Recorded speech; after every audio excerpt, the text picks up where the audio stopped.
Hello friends, welcome to our channel. दोस्तों, मेरा नाम अली हैदर है। मेरा नाम वक्कार है। तो अभी देखेंगे राजकुमार जी का बेस्ट डायलॉग। लास्ट भी हमने इनके बहुत सारे डायलॉग्स देखे हैं, बहुत अच्छे लगते हैं एक्टर, और इनकी आवाज़ भी ऐसी है, बोलने का अंदाज, हर चीज़ इनकी अच्छी लगती है। तो बहुत दिन हो गए थे हमने इनको नहीं देखा था, तो सोचा आज उनको भी देख लें तो क्या होता है। तो प्ले करें। हाँ भाई। शेठ जी, शेठ जी, शेठ जी। अश्विनी, नमस्कार। बहुत खुश नजर आ रहे हो, बात क्या है? बस यूं ही सोच रहा था, चलाया।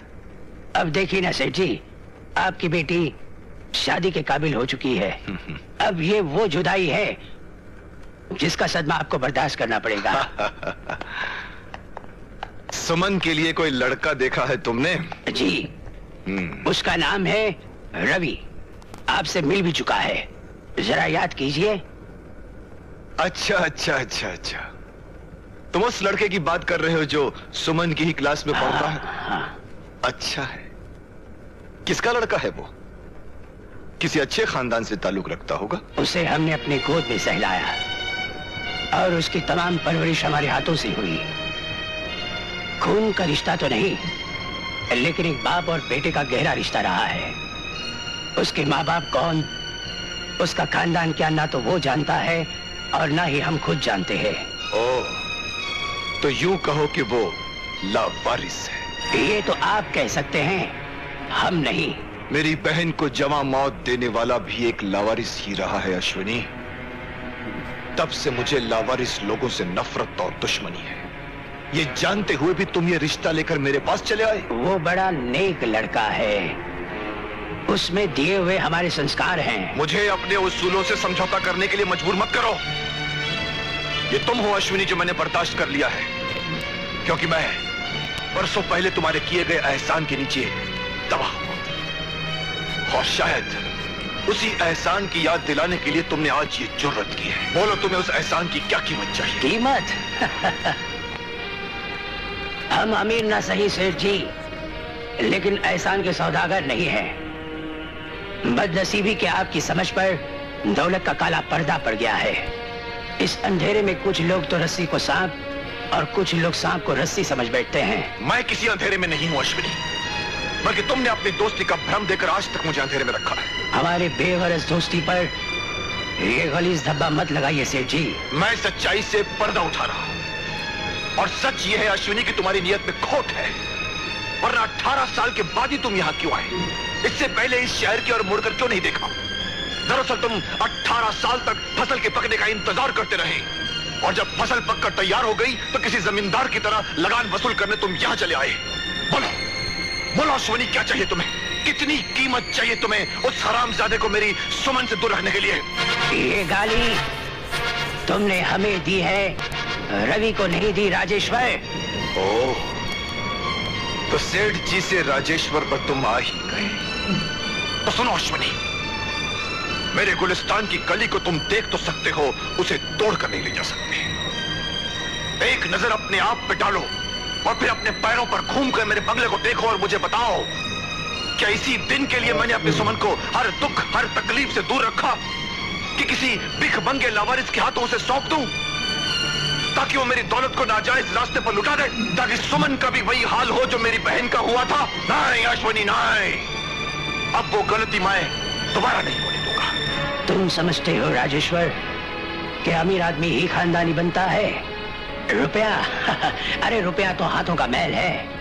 हमने कभी सोचा नहीं अपने हाथों को इससे गलीज करने का, लेकिन आज तुमने हमें मजबूर कर दिया है कि एक दिन हम भी दौलत और रुपयों की घिनौनी दीवार तुम्हारे सामने ला खड़ी करेंगे और उसके पर्दे में तुम खो जाओगे। अश्विनी, तुमने हमारी आन को ललकारा है। अरे तुम गरीब लोग क्या जानो कि शान क्या होती है और आन क्या होती है। वैसे भी अपनी शान को बचाने की ताकत है मुझ में। अश्विनी, तुम्हारे इरादों को मिटाकर मैं तुम्हें अपनी दौलत के आगे झुकने पर मजबूर कर दूंगा। ये मेरी जिद रहेगी। राजेश्वर, तुम्हारी ये जिद, तुम्हारी ये दौलत, तुम्हारा सब कुछ हमारे बढ़ते हुए कदमों तले रौंदा जाएगा। इंतजार करो,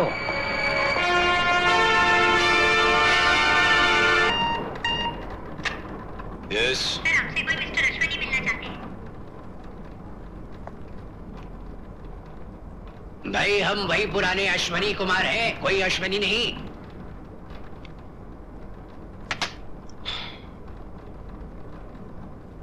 आओ अश्विनी आओ। दुनिया के बड़े रंग है राजेश्वर, बहुत बहुत मजेदार। एक ये कि अब हम भी एक बड़ी शिपिंग कंपनी खोलने वाले हैं, और तकदीर के चक्कर देखो, तुम्हारे ऑफिस के ठीक ऑपोजिट वाली बिल्डिंग में ही हमारा ऑफिस तैयार हुआ है। हम चाहते हैं, बल्कि हमारी दिली ख्वाहिश है कि हमारे ऑफिस का उद्घाटन कोई खास बड़ा आदमी करे। और तुम चाहते हो वो उद्घाटन मैं ही करूं? बिल्कुल सही राजेश्वर, हमारे लिए तुमसे बड़ा आदमी और कौन हो सकता है। ये रहा हमारा कार्ड।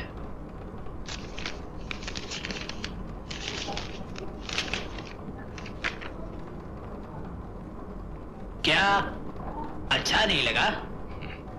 अश्विनी, अगर तुम ये समझ रहे हो कि तुम्हारी इस छोटी सी कामयाबी से मैं जल गया हूं, तो तुम गलत समझ रहे हो।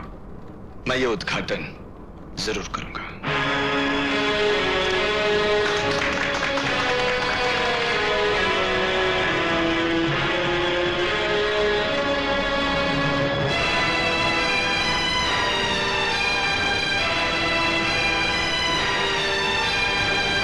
ऑफिस तो बहुत शानदार बनाया है अश्विनी, लेकिन सिर्फ ऑफिस खुल जाने से शिपिंग कंपनियां नहीं खुल जाती। उसके लिए तो जहाज चाहिए, जहाज। और तुम जैसा सिर्फ 50 लाख का आदमी जहाज नहीं खरीद सकता। उसके लिए तो करोड़ों रुपए चाहिए अश्विनी। राजेश्वर, वो करोड़ों रुपए भी चले आएंगे। कल एक जहाज की नीलामी है, हम उसे खरीदेंगे। मैं ये तो नहीं जानता कि वो जहाज तुम कैसे खरीदोगे अश्विनी, और इतना जरूर जानता हूं कि मैं तुम्हें वो जहाज किसी भी कीमत पर खरीदने नहीं दूंगा। वो तो बात कल की है, अभी तो जहाजों की दास्तान शुरू हुई है। अब देखिए कब और कहां जाकर खत्म होती है।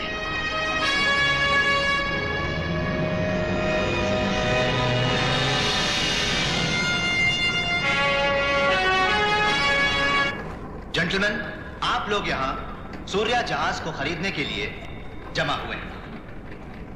जहाज तो आपने देख ही लिया होगा। इस जहाज को खरीदने के बाद आपको लगेगा कि आपने सोने को मिट्टी के भाव खरीद लिया है। हाँ तो जेंटलमैन, बोली शुरू होगी 2 करोड़ रुपए से।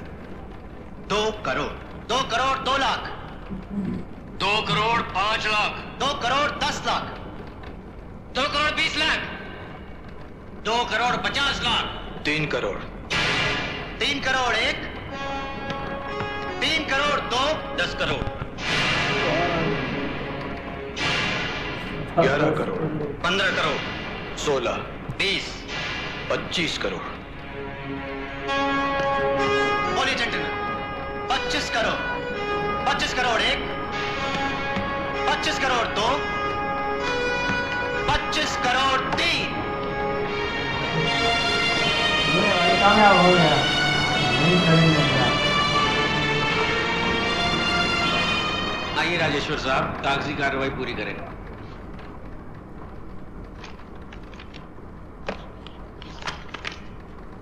कहिए, किसके नाम का चेक कटना है? अश्विनी कुमार के नाम। कौन अश्विनी? अश्विनी शिपिंग कंपनी के मालिक।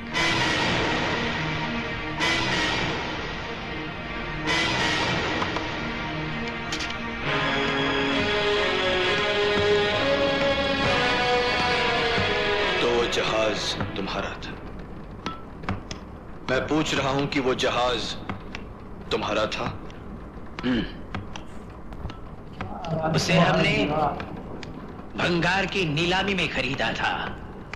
अपनी अक्ल और दानिशमंदी की ताकत से हमने उसके थके हुए जिस्म को एक नजर फरेब तन बदन दिया, और उसके आगे तुम्हारा सर झुक गया, और तुमने कीमत भरी 25 करोड़।